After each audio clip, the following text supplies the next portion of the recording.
Good day everyone, my name is Christine Camiltan and together with my group mates, we will discuss Mi Ultimo, Adios, a poem written by Dr. Jose Rizal.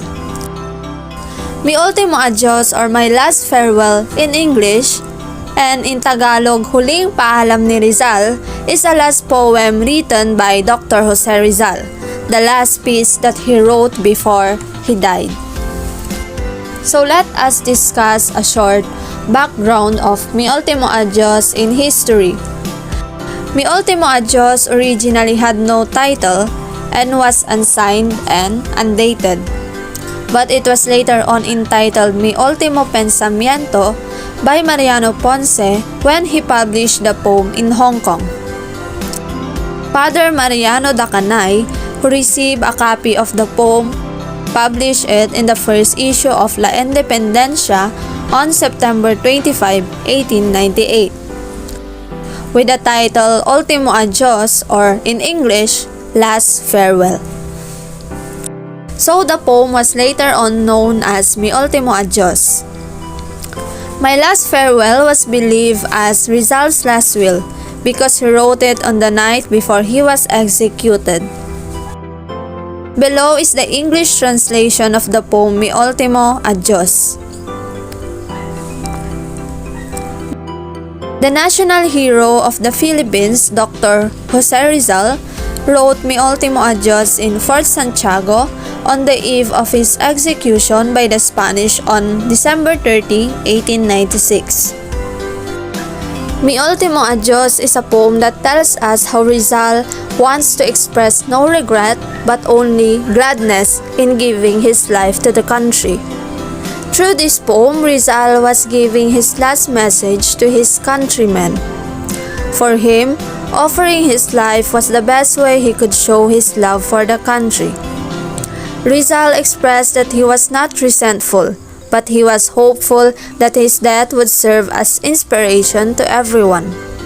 He encouraged the youth to continue to dream and fulfill it. The poem My Last Farewell was Jose Rizal's patriotic goodbyes, first to his country, his family, and above all to his Heavenly Father. When we say mood, it is the term used for the mood felt by the reader in a work of literature. The mood of Rizal's poem My Last Farewell is wistful and sad. The voice of a person dying for his beloved homeland.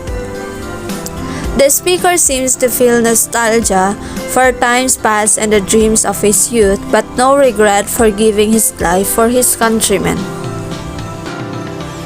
So, good day everyone. My name is Kayla Rosal Ferrer and I have 3 questions here that I will discuss all about the poem Mi Ultimo Adios. And the first question is, why did Rizal wrote Mi Ultimo Adios?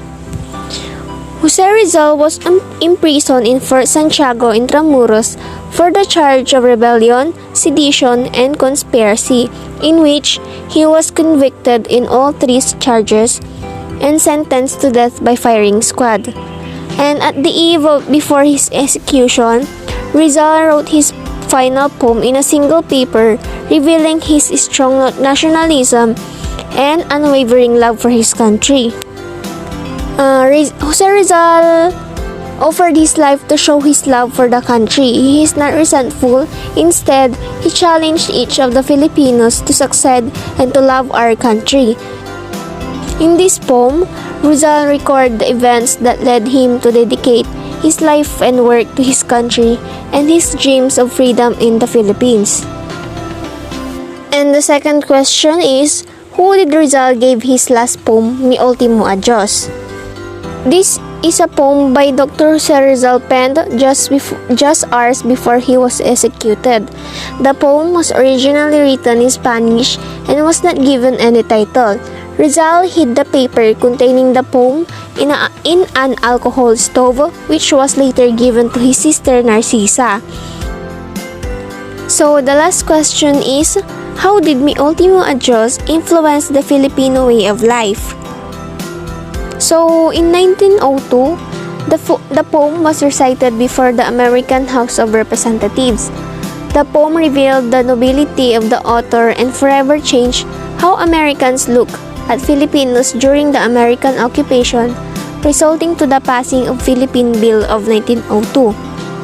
And also, Mi Ultimo Adios, it became an inspirational speech to some nations declaring for independence or equal rights for the country or the people.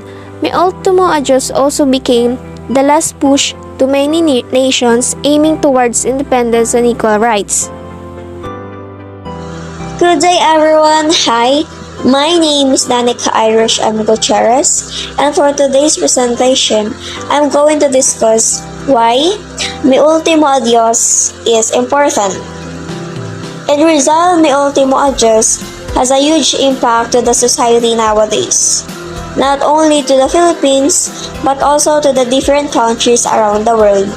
It became what? It became an inspirational speech to some nations declaring for independence or equal rights for the country or the people.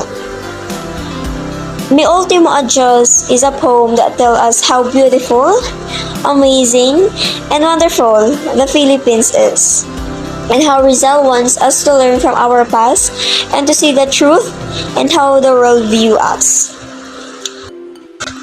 Mi Ultimo Adios was considered one of the evidences that Rizal did not retract his belief. The poem, together with Rizal's execution, ignited the Philippines Revolution in 1902. The poem was recited before the American House of Representatives. Thank you for listening. I hope you learned something. Bye-bye!